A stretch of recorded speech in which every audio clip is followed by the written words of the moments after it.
Los Angeles के एक park में नदी उबलते पानी की तरह बुदबुदा रही है।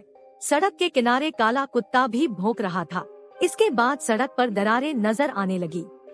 सड़क धंसने से एक ट्रैफिक पुलिसकर्मी सिंकहोल में गिर गया। तभी कहीं से एक विशाल गड्ढा दिखाई दिया और बड़ी तेजी के साथ फैल गया। इसने अपने आसपास का सब कुछ निगल लिया। ईव, जो अपने बच्चों को स्कूल ले जा रही थी, समय पर अपनी कार को घुमा भी नहीं पाई। वह केवल तेजी से कार को पीछे की ओर चला सकती थी, लेकिन उन्होंने पीछे से कार को टक्कर मार दी और रास्ता रोक दिया। उनके सामने गिरी इमारत से दूर जाने के लिए उन्हें कार छोड़नी पड़ी और भीड़ का पीछा करना पड़ा। ईव के बेटे जोश ने छोटी लड़की को बचाने में देरी की और सिंकहोल में गिर गया। ईव उसे देखने के लिए व्याकुल हो गई, लेकिन जल्द ही वह बड़े पैमाने पर सिंकहोल द्वारा निगल लिया गया। सौभाग्य से उसकी बेटी इजी ने समय रहते उसका हाथ खींच लिया, लेकिन सिंकहोल अभी भी फैल रहा था। यहाँ तक कि इजी को उसके हाथ से जाने के लिए इतनी मेहनत से नहीं खींचने का आदेश दिया। ईव बस सिंकहोल में गिर गई। ईव के पति को इजी का फोन आया। गेविन दुर्घटना स्थल पर पहुँचे। तब तक बचाव कर्मी आ चुके थे, लेकिन उन सभी ने बड़े पैमाने पर गड्ढे को देखा और समझ नहीं पा रहे थे कि क्या किया जाए। इससे भी अधिक विचित्र बात यह है कि बड़े पैमाने पर उड़ने वाले पक्षियों से सिंकहोल भी उड़ जाएगा, जो भीड़ को बार बार डराता है। इस विशाल सिंकहोल के नीचे क्या है? जानवर जीवित कैसे हो सकते हैं? साइड गेविन अवाक रह गया जब उसने इसे देखा, क्योंकि उसने ऐसा अजीब पक्षी कभी नहीं देखा था। गेविन एक अच्छे पायलट हुआ करते थे। वह 3 साल पहले रेगिस्तान में दुर्घटनाग्रस्त हो गया था और उसे सेवानिवृत्त होने के लिए मजबूर किया गया था। उसके बाद उसे अक्सर मतिभ्रम, खाली मैदान, बड़े पैमाने पर चट्टानें और शिकार के अजीब पक्षी नजर आते थे। दृश्य बदल जाता है। सिंकहोल में गिरने के बाद ईव कोमा से बाहर आती है। वह मदहोशी में थी और उसे लगा कि वह रोशनी में गिर गई है। उनका पिछला अनुभव सपने जैसा था। ईव चौंक कर उठती है। आकाश में हरी बत्ती ठीक वैसी ही थी जैसी उसके सपने में थी। उसे जल्द से जल्द अपने बेटे जोश को ढूंढना था। उसने यह भी नहीं देखा था कि उसकी शादी की अंगूठी खून से सने पंजे के निशान वाले एक शिलाखंड के बगल में रह गई थी। ईव जितनी तेज दौड़ सकती थी दौड़ी। उसने देखा कि कुछ ही दूरी पर काला धुआं उठ रहा है। जब वह उसके पास गई तो वहाँ का नजारा देख सन्न रह गई। यहाँ कई बचे हुए लोग इकट्ठे थे। सिंकहोल में गिरे कई वाहन और इमारतें जगह जगह बिखरी पड़ी थी। सौभाग्य से जोश भी यहाँ था। आखिरकार माँ और बेटे का मिलन हो ही गया।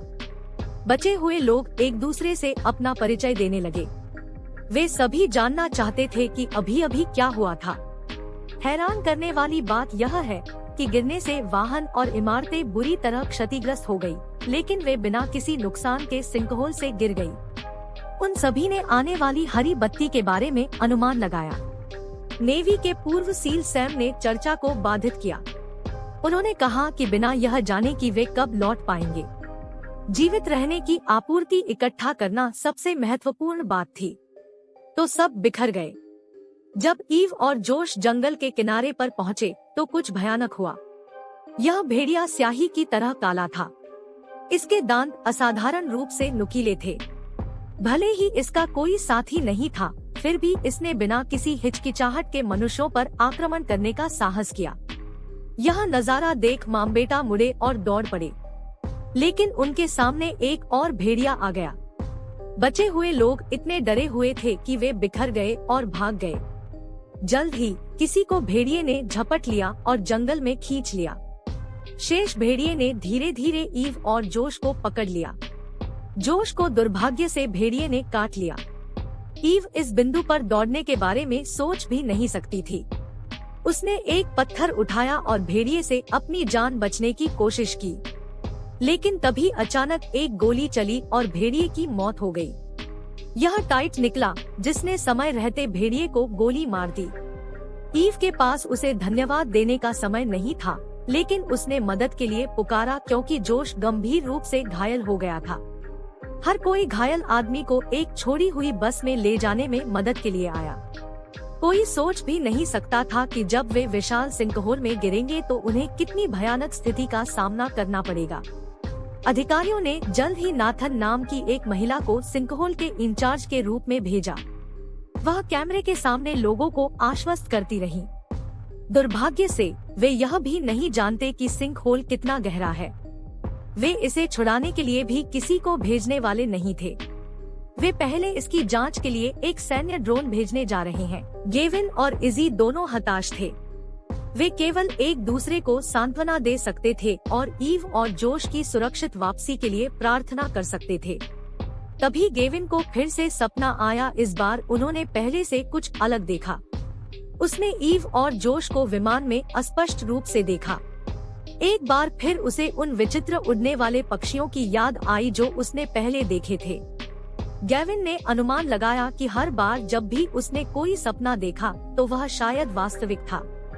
इसलिए वह बचाव कमांडर नाथन से बात करने के लिए और इंतजार नहीं कर सकता। लेकिन वह अब केवल एक नागरिक है। इस समय नाथन से मिलना उसके लिए आसान नहीं है। नाथन ने ड्रोन के माध्यम से सिंकहोल में हरी बत्ती भी पाई। दुर्भाग्य से ड्रोन ने हरी बत्ती के करीब पहुंचते ही अपना सिग्नल खो दिया। इसने उसे 3 साल पहले रेगिस्तान में इसी तरह की हरी रोशनी की याद दिला दी। इसलिए वह तुरंत घटना की रिपोर्ट करने के लिए वापस चली गई। वह गेविन से दरवाजे पर मिली जो उसका इंतजार कर रहा था।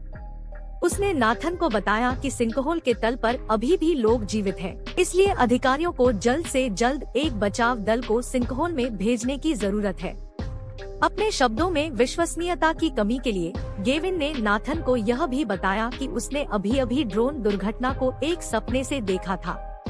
दुर्भाग्य से नाथन केवल थोड़ा हैरान थी। गेविन ने जो कहा उस पर उसने ज्यादा ध्यान नहीं दिया, लेकिन इसने गेविन को हार मानने से नहीं रोका। वह तुरंत घर भागा और पिछली सभी तस्वीरों को खोद डाला क्योंकि उसे हमेशा लगता था कि सपने में पत्थर परिचित लग रहा था। एजे और उसकी बहन समानांतर दोनों ने सोचा कि वह पागल है, लेकिन गेविन ने फिर भी परवाह नहीं की। उसने आखिरकार ईव के साथ एक फोटो में अजीबोगरीब पत्थर देखा।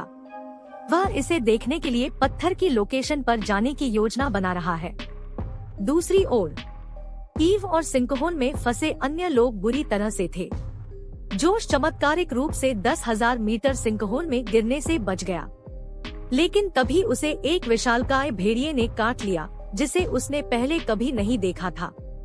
इस माहौल में बिना डॉक्टर और बिना दवा के वह शायद नहीं बचेगा। सैम कुछ चिकित्सा कौशल के साथ एक पूर्व पोस्टर कमांडो ईव को बताता है कि उन्हें घाव भरने के लिए एंटीबायोटिक्स और उपकरण खोजने की जरूरत है। ईव को अचानक याद आता है कि सिंकहोल दिखाई देने से ठीक पहले एक एम्बुलेंस गुजर रही थी। एम्बुलेंस भी सिंकहोल में गिर गई होगी, इसलिए उसने चारों ओर देखने का फैसला किया। एम्बुलेंस के अंदर सही दवा हो सकती है। सैम नहीं चाहता था कि ईव अकेली जाए, इसलिए सैम और ईव ने मिलकर एम्बुलेंस को तलाश करने निकल पड़े। रास्ते में उनकी मुलाकात टाई से हुई, जो अपनी जिंदगी खत्म करना चाहता था। टाई में अब जीने की हिम्मत नहीं है। ईव ने यह देखा और उसे समझाने गई। अंत में उसने मरने का विचार त्याग दिया। संयोग से टाई ने कहा कि उसने पहले एक एम्बुलेंस देखी थी, इसलिए वह तुरंत ईव और सैम को एम्बुलेंस तलाश करने के लिए ले जाने लगा। लेकिन यह एक लंबा रास्ता तय करना था। अंधेरा हो चला था। आखिरकार वह एम्बुलेंस तक पहुंच गए। एम्बुलेंस के अंदर सभी तरह की दवाएं थी, लेकिन ईव को खुशी नहीं हुई क्योंकि उसे लगा कि दूर के पहाड़ जाने पहचाने लग रहे हैं। और तभी जंगल में कुछ दूर हलचल हुई। एक अजीब सा दिखने वाला बाघ अचानक प्रकट हो गया। दूसरी ओर ईव के पति गेविन ने फोटो में पत्थर की जगह पर पहुंच गया। वह यह देखने के लिए धरती में खोदना शुरू करता है कि उसे कोई उपयोगी सुराग मिल सकता है। अंत में उसे ईव की शादी की अंगूठी मिली। उसने पाया कि ईव ने अंगूठी तब पहन रखी थी जब वह एक गहरे सिंकहोल में गिरी थी। वह नहीं जानता था कि यह यहाँ कैसे आई, लेकिन इतना निश्चित है कि ईव और जोश अभी भी जीवित होंगे। इस बीच रेस्क्यू कमांडर नाथन को सिंकहोल से उड़ने वाले विशालकाय पक्षी के बारे में भी जानकारी मिली। इसका नाम टेरिटोरिस है। यह एक प्राचीन प्राणी है जो सिंकहोल की दुनिया में बोल्डर पर्वत की खोज से विलुप्त हो गया है, और वह अंगूठी जो अजीब चट्टान के जोड़े के बगल में खोदी गई है, जो सिंकहोल में नीचे गिर गई थी, जो कि जमीन में धंसी हुई मिली। यह एक प्राचीन काल के समय की दरार है। हालांकि सिंकहोल के लोग एक ही स्थान पर थे, लेकिन वे समय में लाखों वर्षों पीछे थे। जोश को काटने वाला शायद एक भयानक भेड़िया था। यह 6 मिलियन साल पहले उत्तरी अमेरिका में मौजूद था। यह अब तक मौजूद सबसे बड़ा और सबसे खूंखार भेड़िया भी था। हम मूल रूप से जानते हैं कि आकाश में हरी बत्ती एक समय की दरार है। यह सेब्रेटूथ टाइगर है, जो हजारों साल पहले विलुप्त हो गया था। इसका एक बड़ा मुंह और लंबे पतले नुकीले दांत थे। इसे सबसे क्रूर भूमि जानवरों में से एक के रूप में जाना जाता है। यह इंसानों पर झपटने से नहीं हिचकिचाया, लेकिन स्टील की गोलियों के नुकसान को झेलने के लिए यह बहुत शक्तिशाली था। तीनों इंसान गोलियों की मदद से चट्टान के नीचे छिपकर अस्थायी रूप से बचने में सफल रहे। ईव ने आकाश में हरी बत्ती को देखा और भ्रमित हो गई। वह यह पता नहीं लगा सकी कि उन्होंने यहाँ पौराणिक प्राचीन जानवर का सामना क्यों किया था। हालांकि वे अस्थायी रूप से सेब्रेटूथ टाइगर के पीछा करने से बच गए थे, लेकिन किसी को नहीं पता कि सेब्रेटूथ टाइगर पास में घात लगाकर बैठा है या नहीं। ईव का बेटा लंबा इंतजार नहीं कर सकता था, इसलिए वह और सैम और टाई दरार से बाहर निकले और रात में शिविर की ओर चल पड़े। जैसे ही पता चला, सेब्रेटूथ टाइगर ज्यादा दूर नहीं गया। जब सेब्रेटूथ टाइगर सैम पर झपटता है तो वह चट्टान में गिर जाता है। टाई और ईव भागने की कोशिश करते हैं, लेकिन जल्द ही उन्हें उनके रास्ते में ही रोक दिया जाता है। सेब्रेटूथ टाइगर तुरंत उछलकर उन पर टूट पड़ा। बचे हुए 2 लोगों के पास यह सोचने का समय नहीं है कि वो उसके लिए जाल बिछाए वे सैम को देखने के लिए चट्टान की ओर अपना रास्ता बनाते हैं। उनका अपने साथियों को छोड़ने का कोई इरादा नहीं था। इसके अलावा सैम के पास दवा के साथ अभी भी बैकपैक था। अगली सुबह जब उन्होंने आखिरकार सैम को चट्टान के नीचे पाया, उसकी रीढ़ की हड्डी इतनी बुरी तरह जख्मी हो गई थी कि उसे अकेले चलने में परेशानी होती थी। टाई को भी मुश्किल से चलने में उसकी मदद कर पा रहा था, लेकिन सैम ने महसूस किया कि इस तरह चलना बहुत धीमा था और शायद ईव के बेटे के इलाज में देरी होगी। इसलिए उन्होंने ईव को पहले जाने देने का फैसला किया। सैम की देखभाल के लिए टाई पीछे रह गया। ईव ने अपने बेटे को बचाने के लिए उनके सुझाव के सवाल को अस्वीकार नहीं किया।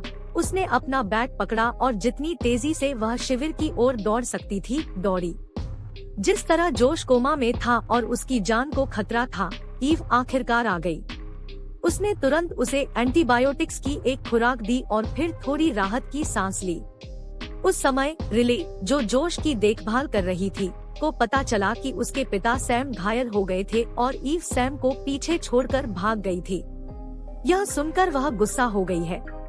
जैसे ही वह सैम को खोजने के लिए जंगल में जाने के बारे में सोच रही थी, टोनी आया और कहा कि उसे एक चौंकाने वाला रहस्य मिला है। अभी कुछ समय पहले एक आदमी पर अचानक एक विशालकाय प्राचीन भेड़िए ने हमला कर दिया, फिर उसे भेड़िया ले गया। उनकी बेटी वेरोनिका उन्हें मरते हुए नहीं देख सकी और अपने पिता को खोजने के लिए गहरे जंगल में जाने का फैसला किया। दयालु टोनी ने यह देखा और तुरंत कहा कि वह उसके साथ जाएगा।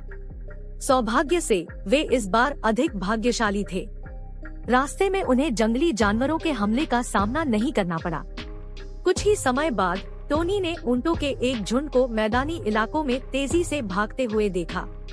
ऊंट उनके आगे डामर की झील में दौड़ने वाले थे। टोनी उन्हें रोकने और 8 ऊंटों को बचाने के लिए दौड़ा। यह एक ऐसा दृश्य था जहां टोनी को अचानक कुछ याद आया, लेकिन वेरोनिका द्वारा जल्द ही उसके विचारों को बाधित कर दिया गया, क्योंकि वह अपने पिता के शरीर को वहां देखती है। हैरान करने वाली बात यह है कि शव को अजीबोगरीब पत्थरों के ढेर के बीच में रखा गया था। यह किसी प्रकार के यज्ञ अनुष्ठान का दृश्य लग रहा था। वेरोनिका के पास यह सोचने का समय नहीं था कि वह क्या था। वह बस अपने पिता का जल्द से जल्द अंतिम संस्कार करवाना चाहती थी। फिर वे खाई में वापस चले गए। तभी टोनी को डामर झील के बारे में याद आया। उसने रिले को बताया, पिछले साल लॉस एंजल्स में लाबरी डामर सिंकहोल में 8 प्राचीन ऊंट की हड्डियां पाई गई। विशेषज्ञों ने ऊंट की खोपड़ियों को उनके कार्बन कंटेस्टेंट द्वारा पहचाना और निर्धारित किया कि वे 100 बीसी से थे। टोनी ने सिर्फ 8 ऊंटों को बचाया जिन्हें डामर की झील में जाना चाहिए था। लाब्राडोर सिंकहोल्स में पाई जाने वाली हड्डियां उनकी हो सकती हैं। यदि उनका सिद्धांत सही है तो वे अब 100 बीसी में लॉस एंजल्स के उपनगरों में हैं। रिले सुनकर हैरान थी, लेकिन वह इस समय कम परवाह नहीं कर सकती थी। वह अपने घायल पिता को खोजने के लिए मैदान में जा रही थी। तभी वह सैम को शिविर में लौटते हुए देखती है। उसकी तरफ एक अजीब आदमी है। रिले उसे गले लगाने के लिए दौड़ी और खुशी से रो पड़ी। ईव ने जब यह दृश्य देखा तो उसे बहुत अच्छा लगा। यह पता चला है कि जब ईव वहाँ से चली गई थी तो सैम चलने के लिए और अधिक संघर्ष कर रहा था। टाई ने चलने से छुट्टी ले ली और वह खांसता रहा। सैम देख सकता था कि टाई बीमार है, लेकिन टाई ने इससे इनकार करने की कोशिश की। अंधेरा होने वाला था। सैम ने उससे कोई और सवाल नहीं किया। उन्होंने सुझाव दिया कि टाई को छोड़कर कैंप वापस जाना चाहिए। उस समय कुछ ही दूर जंगल में चहल पहल थी। एक कोटमैन कहीं से दिखाई दिया। सौभाग्य से वह एक बुरा आदमी नहीं था। उसकी मदद से वे सैम को वापस कैंप में ले लाते हैं। उस आदमी का नाम लुकस था। लुकस ने कहा कि सिंकहोल से गिरने के बाद वह जंगल में जागा। सभी के अलग हो जाने के बाद पुलिस अधिकारी मैरी बेथ ने लुकस को अकेला पाया। यह पता चला है कि वह लुकस की मां है, लेकिन उनके बीच हुई बातचीत से इस मां बेटे के रिश्ते में तकरार नजर आ रही थी। जब वे सैम को आराम करने के लिए बस में ले जा रहे थे, ईव का बेटा जोश भी जाग गया। ऐसा लग रहा है कि वह खतरे से बाहर है। ईव के पति ने सिंकहोल के बाहर खोज करना नहीं छोड़ा। उन्होंने टीवी पर देखा कि पेलियोंटोलॉजिस्ट ड्राइव शिन ने उन विशाल पक्षियों की पहचान की थी जो सिंकहोल से उड़कर प्राचीन प्राणियों के रूप में आए थे। उन्हें पहले लाब्राडोर सिंकहोल्स में समान प्रजातियों के जीवाश्म मिले थे। अपनी पत्नी ईव की शादी की अंगूठी देखी और सोचा कि क्या ईव, जो सिंकहोल में गिर गई थी, उस युग में हो सकती है। इसलिए वह तुरंत ड्राई शिन के पास पहुंचा और उसे शादी की अंगूठी का कार्बन परीक्षण करने को कहा ताकि वह उस वर्ष की पहचान कर सके जब अंगूठी जमीन में गाड़ दी गई थी। यदि अंगूठी भी प्राचीन काल की है तो सिद्ध होगा कि ईव भी उस काल में हो सकती है। लेकिन इससे पहले कि वह परिणामों की प्रतीक्षा कर पाता, होमलैंड सिक्योरिटी द्वारा गैविन से संपर्क किया गया। सच्चाई जाने बिना उन्हें एक गुप्त ठिकाने पर ले जाया गया। जब उसने सिंकहोल बचाव के प्रभारी कमांडर नाथन ने उसे अपनी शादी की अंगूठी निकालते देखा, तब जाकर उसे होश आया और सुबह ही नाथन ने अपने वरिष्ठों को सिंकहोल में अजीब हरी रोशनी की सूचना दी थी। वह इसका पता लगाने के लिए एक टीम की व्यवस्था करना चाहती थी, लेकिन उच्चरोब ने सोचा कि हरी बत्ती के पीछे एक अज्ञात खतरा था। यदि आप तब तक अंदर नहीं जा सकते जब तक कि आप यह साबित नहीं कर सकते कि हरी बत्ती में कुछ है, तभी नाथन को गैविन के पहले के दावे की याद आई कि वह हरी बत्ती में देख सकता है। इसलिए उसने किसी को उसकी जांच करने और 24 घंटे गैविन का पीछा करने के लिए भेजा, और इसने काम किया। नाथन को जल्द ही एक सुराग मिल गया। यह गैविन की पत्नी की शादी की अंगूठी थी। क्योंकि ड्राइव शेन ने कार्बन तत्व के माध्यम से पहले से ही 100 बीसी से होने वाली अंगूठी की पहचान कर दी थी, यह इस बात का प्रमाण है कि केविन की पत्नी ईव को हरी बत्ती के माध्यम से समय में पीछे चली गई है। अधिक आश्चर्य की बात यह है कि केविन को एविसियन के माध्यम से अंगूठी मिली थी। इसका मतलब है कि केविन वास्तव में हरी बत्ती के पीछे की दुनिया को देख सकता है। फिर नाथन ने एक चौंकाने वाली कहानी का खुलासा किया। उसने रेगिस्तान में एक सिंकहोल देखा था और उन्होंने वही हरा प्रकाश सिंकहोल के तल पर पाया। इसने गैविन को तुरंत याद दिलाया कि उसने दुर्घटना से पहले हरी बत्ती की चमक देखी थी। फिर वह बेहोश हो गया। जब वह फिर से उठा तो वह हास सिंकहोल में था और समय समय पर गैविन को जंगल और जंगल के सपने आते थे। डॉक्टर ने समझाया कि यह दुर्घटना की वजह से हो रहा था, लेकिन गैविन ने सोचा कि इसके अलावा कुछ और भी है। नाथन गैविन की कहानी का मान लेती है। उसने सोचा कि गैविन ही एकमात्र ऐसा व्यक्ति है जो हरी बत्ती के पीछे की दुनिया को देख सकता है। यह संभव था कि दुर्घटना ने किसी तरह उसे एक समानांतर दुनिया से जोड़ दिया हो। वह फिर गेविन को एक बड़े गोदाम में ले जाती है। एक अजीब सा दिखने वाला विमान था। यह पता चला है कि जब कुछ साल पहले रेगिस्तान में सिंकहोल दिखाई दिया तो उन्होंने चुपके से एक उड़ने वाली मशीन विकसित करना शुरू कर दिया जो सिंकहोल में प्रवेश कर सके। अब गेविन की उपस्थिति उत्तम अवसर है यह पता लगाने के लिए कि सिंकहोल में क्या चल रहा है। नाथन गेविन के लिए हरी बत्ती में एक टीम का नेतृत्व करने की व्यवस्था करने लगी। यह मानव इतिहास की सबसे बड़ी खोज हो सकती है।